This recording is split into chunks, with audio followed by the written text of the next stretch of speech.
الف لام میم احسب الناس ان یترکوا ان یقولوا آمنا وهم لا یفتنون۔ اے مسلمانوں،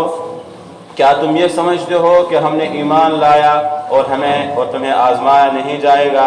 ایسا نہیں ہوگا۔ وَلَقَدْ فَتَنَّا الَّذِينَ مِنْ قَبْلِهِمْ فَلَيَعْلَمَنَّ اللَّهُ الَّذِينَ صَدَقُوا وَلَيَعْلَمَنَّ الْكَاذِبِينَ کہ اللہ رب العزت ہر دور میں مسلمانوں کو آزماتے آئے ہیں تاکہ ہم یہ دیکھیں کہ کون زبان سے کلمہ پڑھتا ہے اور کون دل سے کلمہ پڑھتا ہے، کون صرف زبان سے لا الہ الا اللہ محمد رسول اللہ صلی اللہ علیہ وسلم کہتا ہے اور کون دل کی گہرائیوں کے ساتھ اس کلمے کو تسلیم کرتا ہے اور رسول اللہ صلی اللہ علیہ وسلم کی اتباع کے لیے اپنی جان کو فدا کرنے پر تیار ہوتا ہے۔ وَلَقَدْ فَتَنَّا الَّذِينَ مِنْ قَبْلِهِمْ فَلَيَعْلَمَنَّ اللَّهُ الَّذِينَ صَدَقُوا وَلَيَعْلَمَنَّ الْكَاذِبِينَ۔ تو حضرت ابراہیم علیہ السلام کو بھی اللہ نے کئی آزمائشوں کے اندر مبتلا کیا ہے۔ سب سے پہلی آزمائش خود جو ہے قرآن نے جو بیان کی ہے کہ حضرت ابراہیم علیہ السلام اسی جستجو کے اندر رہا کرتے تھے اور اسی تمنا کے اندر رہا کرتے تھے کہ اے اللہ مجھے صحیح راستے کی رہنمائی فرما، حقیقی راستہ کون سا ہے، مجھے اس راستے کی جو ہے جستجو ہے، مجھے وہ راستہ دکھا دے، میرا رب کون ہے، میرا رب مجھے ملنا چاہیے۔ فلما جن علیہ اللیل رأى کوكبا قال ھذا ربی۔ حضرت ابراہیم علیہ السلام جب رات میں بیٹھے تھے تو آسمان پر ستاروں کو دیکھا تو دیکھا کہ اس رات کی اندھیری کے اندر ایک ستارہ ہے جس ستارے کی وجہ سے سارا جہاں روشن ہو رہا ہے۔ فلما جن علیہ اللیل رأى کوكبا قال ھذا ربی۔ تو جیسے ہی ستارے کو دیکھا کہنے لگے کہ اس ستارے کی وجہ سے ساری دنیا میں روشنی ہو رہی ہے، اس اندھیرے کے اندر بھی، تو پکار اٹھے ھذا ربی، شاید یہی میرا رب ہو سکتا ہے۔ فلما افلا، جب وہ ستارہ بھی غروب ہو گیا، ڈوب گیا، تاریک ہو گیا، حضرت ابراہیم کہنے لگے قال لا احب اللافلین، میں ڈوبنے والے کو پسند نہیں کرتا۔ فلما رأى القمر بازغا قال ھذا ربی، جب چاند کو چمکتے ہوئے دیکھا اگلی رات میں تو کہنے لگے شاید یہی میرا رب ہو سکتا ہے کہ اس چاند کی چمکنے کی وجہ سے دنیا روشن ہو رہی ہے، آسمان روشن ہو رہا ہے۔ فلما افلا، اور جب یہ چاند بھی غروب ہو گیا، تاریک ہو گیا، اس کی روشنی بھی پھیکی پڑ گئی، تو پھر کہنے لگے لا احب الافلین، کہ میں اس ڈوبنے والے کو پسند نہیں کرتا۔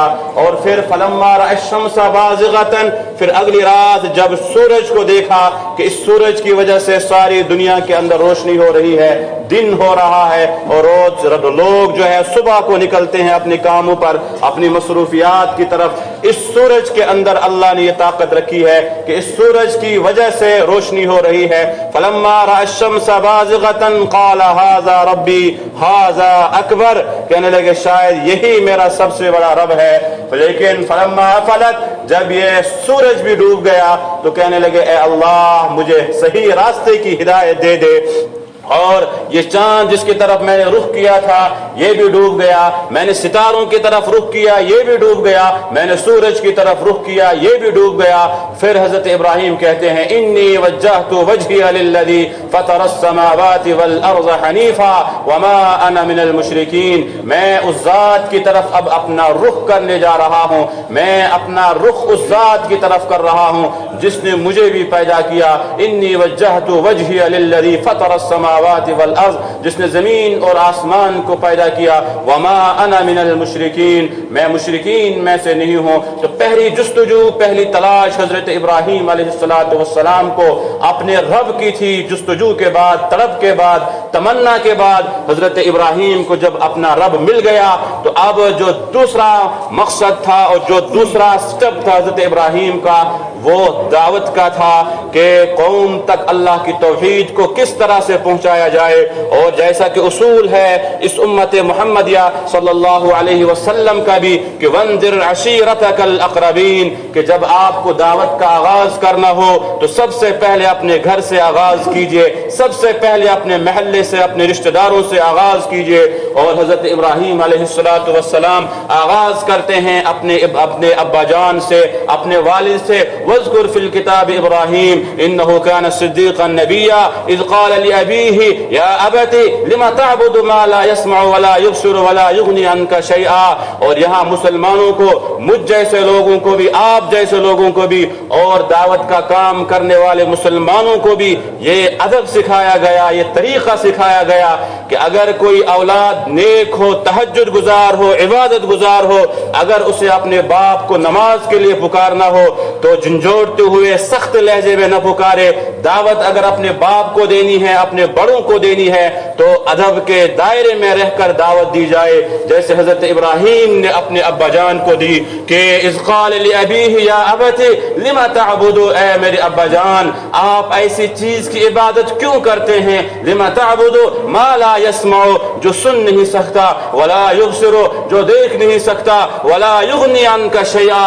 اور نہ آپ کو کوئی فائدہ پہنچا سکتا ہے. آپ ایسی چیز کی عبادت کیوں کرتے ہیں، لما تعبد ما لا يسمع ولا يبصر ولا يغني عنك شيئا يا ابت اني قد جاءني من العلم ما لم يأتك فاتبعني اهدك صراطا سويا. اے ابا جان میرے اللہ نے مجھے ایسا علم عطا کیا ہے، میرے اللہ نے مجھے ایسے علم سے نوازا ہے. یا ابت انی قد جاءنی من العلم ما لم یأتک، جو اس سے پہلے کسی کو وہ علم عطا نہیں کیا گیا تھا. فاتبعنی، آپ میری اتباع کیجئے. اہدک صراطا سویا، میں آپ کو صحیح راستے کی طرف لے کر جاؤں گا اللہ کے حکم سے، اللہ کی منشا سے. لہذا آپ جو ہے غیر اللہ کی عبادت نہ کیجئے، بتوں کی عبادت نہ کیجئے. یا ابت انی قد جاءنی من العلم ما لم یأتک فاتبعنی اہدک صراطا سویا. یا ابت لا تعبد الشیطان، اے میرے ابا جان شیطان کی عبادت نہ کیجئے، شیطان کی اتباع نہ کیجئے. ان الشیطان کان للرحمن عصیا، شیطان تو وہ ہے جس نے رحمان کی بھی نافرمانی کی ہے، جو رحمان کے دربار سے بھی جھٹلایا جو ہے دھتکارا گیا ہے. آپ ایسے جو ہے شیطان کی اتباع نہ کیجئے. یا ابت لا تعبد الشیطان ان الشیطان کان للرحمن عصیا. یا ابت انی اخاف ان یمسک عذاب من الرحمن فتکون للشیطان ولیا. اے ابا جان مجھے آپ کے بارے میں فکر ہے، مجھے آپ کے بارے میں غم ہے، مجھے آپ کے بارے میں یہ چیز ستا رہی ہے کہ اگر آپ رب سے دور ہوتے گئے اور رب کے احکامات سے منہ پھیرتے رہے. یا ابتی انی اخاف، مجھے کیونکہ آپ کی باپ کی ذمہ داری ہے جو باپ نے نبھائی ہوتی ہے اپنی اولاد کو لے کر، اپنی اولاد کی تربیت کو لے کر، اور اپنی اولاد کے بچپنے سے لے کر جوانی تک جو ہر ماں کرتی ہے، ہر باپ کرتا ہے اپنی اولاد کے ساتھ. پھر اگر باپ بھی یا پھر اپنے بڑے ہی اگر غیر اللہ کی راہ پر چلے یا شرک کی راہوں پر چلے تو پھر اولاد کو بھی فکر ہونی چاہیے کہ جس ماں باپ نے میرے لیے اپنی جوانی کو جوانی کے اندر بھی اپنے جسم کو سکون نہ دیا اور اپنے جسم کو چین نہ دیا، نہ دن کو دن سمجھا، نہ رات کو رات سمجھا، اور آج میرا باپ جو ہے ایسی راہوں پر چل رہا ہے. آج میرا بڑا یا جو بھی میرا ذمہ دار ہے، جس کی میری پرورش کے پیچھے جس کی پوری زندگی ہے، جس کا پورا خون ہے، جس کا پورا پسینہ ہے، آج وہ کسی غیر راستے پر چل رہا ہے، مسجد کی طرف نہیں آتا اور اللہ کی بتائی ہوئے احکامات کی طرف نہیں آتا. تو ہر اولاد کو اس کی فکر ہونی چاہیے، ہر چھوٹے کو اس کی فکر ہونی چاہیے، اپنے رب سے دعا کرنی چاہیے کہ میرے رب میرے باپ کو یا میرے ذمہ دار کو یا میری پرورش کرنے والے کو جو ہے صحیح راہ کی رہنمائی فرما اور اس کے لیے سینے کو کھول دے. یا ابت انی اخاف ان یمسک عذاب من الرحمن، اے اللہ اے میرے ابا جان مجھے ڈر اور خوف ہے اگر آپ اسی طرح سے غیر اللہ کے راہ پر چلتے رہے اور شرک کرتے رہے، اللہ کی نافرمانی کرتے رہے. انی اخاف ان یمسک عذاب من الرحمن، پھر مجھے ڈر ہے کہیں رحمان کا عذاب آپ کے اوپر نازل نہ ہو جائے. یا ابت انی اخاف ان یمسک عذاب من الرحمن فتکون للشیطان ولیا، جب اللہ کا عذاب آپ کے اوپر نازل ہو جائے گا تو پھر آپ بھی شیطان کے دوست بن جائیں گے، شیطان کے مددگار بن جائیں گے. اور یہ دعوت دینے کے بعد اور یہ التجا کرنے کے بعد جب حضرت ابراہیم نے اپنے والد سے یہ نصیحت یہ دعوت دی کہ یا ابت انی اخاف ان یمسک عذاب من الرحمن فتکون للشیطان ولیا، اب باپ کا جواب تھا قال اراغب انت عن آلهتی یا ابراہیم، اے ابراہیم تو میری اولاد ہے، تیری پرورش میں نے کی ہے اور میرے خون سے تیری پرورش ہوئی ہے، کیا تو میرے بتوں سے، مسجد شریف کا چندہ ہے، آپ سے گزارش ہے کہ اس کے اندر بھی تعاون فرمائیں، اور میرے معبودوں سے میرے دل میں ان کی نفرت ڈالنا چاہتا ہے، مجھے ان سے دور کرنا چاہتا ہے، لئن لم ينتہی، اگر تو اس سے باز نہیں آیا اور اگر تو میری بتوں کی ہجو سے باز نہیں آیا اور تو اس سے دور نہیں رہا، لئن لم تنتہی، اگر تو اس سے باز نہیں آیا، لأرجمنک، میں تجھے رجم کر دوں گا اور میں تجھے سنسار کر دوں گا۔ اور یہاں ایک فرما بردار اولاد کے لیے اور ہم جیسے اولاد کے لیے تمام نوجوانوں کے لیے نصیحت بھی ہے حضرت ابراہیم کے اس واقعے کے اندر بھی کہ باپ چاہے کتنا ہی نافرمان کیوں نہ ہو، وہ کتنا ہی گناہگار کیوں نہ ہو، ماں باپ کا حق اور ماں باپ کی اطاعت تب بھی اولاد کے اوپر فرض ہے کہ وہ قطعاً شریعت اس کی اجازت نہیں دیتی کہ اولاد یہ سوچے میں تہجد گزار ہوں اور میرا باپ نماز بھی نہیں پڑھتا اور میں قرآن پڑھنے والا ہوں، میرا باپ جو ہے رمضان کے روزے بھی نہیں رکھتا، تب بھی اولاد کے اوپر یہ فرض بنتا ہے کہ وہ ماں باپ کے سامنے سخت لہجے میں اور سخت رویے میں ماں باپ سے بات نہ کرے۔ حضرت ابراہیم نے یہی کر دکھایا جب باپ نے کہا لأرجمنک وہجرنی، کہ اگر تو باز نہیں آیا تو میں تجھے رجم کر دوں گا، دور ہو جا میرے پاس سے، میرے سامنے نہ آنا۔ تو حضرت ابراہیم نے ایک فرما بردار اولاد کی طرح کہا قال سلام علیک، اے ابا جان آپ کے اوپر رب کی سلامتی ہو، ساستغفر لک ربی، میں اپنے رب سے ضرور آپ کے بارے میں استغفار کروں گا، دعائیں کروں گا کہ میرا رب آپ کا سینہ جو ہے اللہ کی طرف کھول دے، پھیر دے اور آپ اطاعت گزار بندے بن جائیں، میں اس کے لیے اپنے رب سے ضرور دعائیں کروں گا۔ تو حضرت ابراہیم نے پہلا کام شروع کیا دعوت جو حق ملنے کے بعد، اللہ کو پانے کے بعد، کہ اپنے باپ سے اپنے گھر سے دعوت کو شروع کیا، اور اس کے بعد میں جب جو ہے قوم کا نمبر آیا اور آپ کی جستجو تھی، آپ کی چاہت تھی کہ قوم میں اللہ کا جو فرمان ہے اپنی قوم تک پہنچاؤں، اور قوم سے کہا وما هذه التماثيل التي انتم لها عاكفون، تمہیں کیا ہو گیا کہ ایک ایسے شخص کے سامنے، ایک ایسے بت کے سامنے تم جھک رہے ہو، کہ اذ قال لأبيه وقومه ما هذه التماثيل التي انتم لها عاكفون، کیوں ان کے سامنے جھک رہے ہو؟ قالوا وجدنا آباءنا لها عابدين، کہ قوم نے کہا ہم نے تو اپنے آبا و اجداد کو اسی دین پر پایا تھا، اسی لیے ہم بھی ان کی عبادت کرتے ہیں۔ قال بل انکم کنتم ظالمون، حضرت ابراہیم نے کہا تم سب کے سب اپنی جانوں پر ظلم کرنے والے ہو کہ تم نے اللہ کو چھوڑ کر غیر اللہ کی عبادت کی ہے، بتوں کی عبادت کی ہے۔ اور دوسرے موقع پر اللہ رب العزت نے اس کو اور واضح طور پر بیان کیا کہ جو غیر اللہ کے سامنے جھکتے ہیں، جو اللہ کے علاوہ سے مدد مانگتے ہیں، کہ وَإِن يَسْلُبُهُمُ الذُّبَابُ شَيْئًا لَا يَسْتَنْقِذُوا مِنْهُ، کہ اگر یہ لوگ جو غیر اللہ کے سامنے جھکتے ہیں، جو اللہ کے علاوہ کسی اور سے مدد مانگتے ہیں، ان کی مثال تو ایسی ہی ہے، ذرا غور کرو۔ وَإِن يَسْلُبُهُمُ الذُّبَابُ شَيْئًا، کہ ان بتوں سے اگر کوئی مکھی کوئی چیز ان سے ان کے جسے کے اوپر سے اٹھا کر کھا لے، وَإِن يَسْلُبُهُمُ الذُّبَابُ شَيْئًا، تو یہ اپنے اس جسے سے، اس مورتی سے ایک مکھی کو بھگا نہیں سکتے ہیں، اپنے آپ سے دور نہیں کر سکتے ہیں۔ وَإِن يَسْلُبُهُمُ الذُّبَابُ شَيْئًا لَا يَسْتَنْقِذُوا مِنْهُ، یہ اس مکھی کو اپنے آپ سے دور نہیں کر سکتے ہیں۔ ضعف الطالب والمطلوب، یہ بتوں کے آگے جھکنے والے بھی کمزور ہے اور یہ بت بھی کمزور ہے۔ حضرت ابراہیم نے قوم کو اسی انداز میں سمجھایا کہ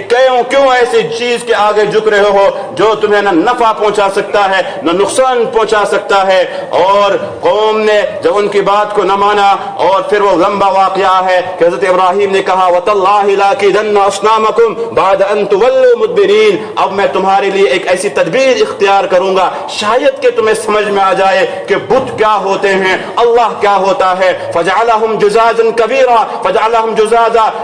اور اس کے بعد بعد میں ان بتوں کے ٹکڑے ٹکڑے کر دیے جب وہ میلے کے اندر چلے گئے تھے، اور جو ان کا بڑا بت تھا اس کو وہیں چھوڑ دیا تھا۔ جب واپس آ گئے کہنے لگے کس نے ایسی حرکت کی ہے؟ قالوا سمعنا فتى، لوگوں نے کہا ہمیں تو معلوم نہیں، البتہ ایک جوان ہے، ایک نوجوان ہے جس کو ہم نے سنا جو ان بتوں کی جو ہے ہجو بیان کیا کرتا تھا، ان سے ہمیں بچنے کی جو ہے تلقین کیا کرتا تھا۔ قالوا سمعنا فتى يذكرهم يقال له ابراہیم، ایک شخص ہے جس کا نام ابراہیم ہے، اور لوگوں نے کہا اس کو لے کر آؤ۔ حضرت ابراہیم کو لے کر آیا گیا، اور حضرت ابراہیم سے لوگوں نے پوچھا، قوم نے پوچھا کیوں تم نے ایسی حرکت کی ہے، کیا تم نے یہ حرکت کی ہے؟ قال بل فعلهم كبيرهم هذا فاسألوهم ان كانوا ينطقون، حضرت ابراہیم نے دانشمندانہ جواب دیا، لعلهم يرجعون، اس وجہ سے دیا ہو سکتا ہے کہ لوگوں کو سمجھ میں آ جائے بت کیا ہوتے ہیں، اللہ کیا ہوتا ہے۔ حضرت ابراہیم نے کہا یہ جو بڑا بت ہے اس سے پوچھو، لعلهم ينطقون، شاید یہ بولے، شاید یہ تمہیں کہے کہ یہاں پر یہ جو ہے ان چھوٹے چھوٹے بتوں کو کس نے توڑا ہے۔ لوگوں نے کہا تمہیں تو معلوم ہے یہ بت بول نہیں سکتے ہیں۔ حضرت ابراہیم نے کہا جب تمہیں پتا ہے کہ بت بول نہیں سکتے پھر ان کے آگے جھکتے کیوں ہو جو اپنی حفاظت خود نہیں کرا سکتے، اور تم ان کی وہ تمہاری حفاظت کیسے کرا سکتے ہیں؟ تو اس طرح سے حضرت ابراہیم علیہ السلام کے سامنے یہ امتحانات آتے گئے، اور یہ واقعہ وقت کے نمرود کے پاس پہنچا اور ظالم بادشاہ کے پاس پہنچا کہ ایک شخص ہے جس نے میرے خلاف بغاوت کی ہے۔ میں نے شروع میں بھی عرض کیا تھا کہ یہ واقعات جو قرآن میں بیان کیے گئے ہیں یہ آج کے مسلمانوں کے لیے بھی اور قیامت تک آنے والے مسلمانوں کے لیے بھی مشعل راہ ہے، زندگی گزارنے کا طریقہ، اور مشکل وقت میں مشکل گھاٹیوں میں راستہ نکلنے کا بھی طریقہ قرآن کے واقعات کے اندر موجود ہے۔ آج کے مسلمان اگر یہ کہے ہر طرف سے مسلمانوں کو پریشرائز کیا جاتا ہے، ہر طرف سے مسلمانوں کو پریشان کرنے کی تدبیریں کی جا رہی ہے، لہذا جیسا یہ ظالم کہتے ہیں، جیسا وقت کے فرعون کہتے ہیں، ہم ان کے سامنے جھک جاتے ہیں۔ مگر مسلمانوں کے لیے حضرت ابراہیم کا یہ واقعہ بھی جو ہے ان کے لیے جو ہے ہدایت کا اور نجات پانے کا اور اس پر عمل کرنے کا اور اس مشکل وقت میں نکلنے کا ایک ذریعہ ہے کہ جب فرعون جو وقت کے نمرود نے حضرت ابراہیم کو بلایا اور کہا کہ تم میرے سامنے نہیں جھکتے، اور حضرت ابراہیم نے کہا نہیں میں اس رب کے سامنے جھکتا ہوں۔ وَإِذْ قَالَ إِبْرَاهِيمُ رَبِّيَ الَّذِي يُحْيِي وَيُمِيتُ، اے نمرود میں تیرے سامنے نہیں جھکتا، میں تو اس رب کے سامنے جھکتا ہوں۔ اِذْ قَالَ إِبْرَاهِيمُ رَبِّيَ الَّذِي يُحْيِي وَيُمِيتُ، جو مار بھی سکتا ہے زندہ بھی کر سکتا ہے۔ نمرود کو غرور تھا، اس نے کہا مار تو میں بھی سکتا ہوں، اور ایک شخص کو لایا اور اس کو قتل کیا، کہا دیکھو میں بھی مار سکتا ہوں۔ حضرت ابراہیم نے کہا میرا رب زندہ بھی کر سکتا ہے۔ نمرود نے کہا جیل میں ایک شخص ہے جس کو سزا دی گئی ہے موت کی، پھانسی کی، جاؤ میں اس کو رہا کرتا ہوں، تو لہذا میں مار بھی سکتا ہوں، میں زندگی بھی دے سکتا ہوں۔ حضرت ابراہیم نے کہا وَإِذْ قَالَ إِبْرَاهِيمُ رَبِّيَ الَّذِي يُحْيِي وَيُمِيتُ قَالَ أَنَا أُحْيِي وَأُمِيتُ قَالَ إِبْرَاهِيمُ فَإِنَّ اللَّهَ يَأْتِي بِالشَّمْسِ مِنَ الْمَشْرِقِ فَأْتِ بِهَا مِنَ الْمَغْرِبِ، میرا رب تو وہ ہے جو مشرق سے سورج کو نکالتا ہے، فَأْتِ بِهَا مغرب، اور تو اس کو مغرب سے نکال کر دکھا، تو اس سورج کو نکال کر دکھا۔ فَبُهِتَ الَّذِي كَفَرَ، یہ جواب سننے کے بعد وقت کا نمرود مبہوت ہو جاتا ہے، لاجواب ہو جاتا ہے۔ حضرت ابراہیم نے اس انداز سے جو ہے وقت کے فرعون کو اور اس نمرود کو جواب دیا، اور یہ جواب سننے کے بعد پھر وہ لمبا واقعہ ہے کہ نمرود نے لوگوں کو کہا حرقوه وانصروا آلهتكم ان کنتم فاعلین، جاؤ حضرت ابراہیم کے لیے ایک مہینے تک اور بعض حضرات کہتے ہیں 40 دن تک لکڑیاں جمع کی گئی اور آگ کے اندر حضرت ابراہیم کو ڈال دیا گیا، مگر غیر اللہ کے آگے نہیں جھکے، غیر اللہ کی بات کو نہیں مانا، اور آگ کو 40 دن کے اندر یا ایک مہینے تک لکڑیاں جمع کی گئی، پھر آگ کو جلایا گیا، اور پھر 40 دن تک حضرت ابراہیم کو اس آگ میں رکھا گیا۔ اللہ کی طرف سے آگ کو حکم ہوا، اگرچہ پہلے فرشتے آئے، پانی کا فرشتہ آتا ہے، حضرت ابراہیم سے کہتے ہیں حکم دے دیجئے ہم پانی کی برسات اس آگ کے اوپر کر دیں گے۔ حضرت ابراہیم نے کہا مجھے تمہاری ضرورت نہیں، اور ہوا آتی ہے، ہوا کہتی ہے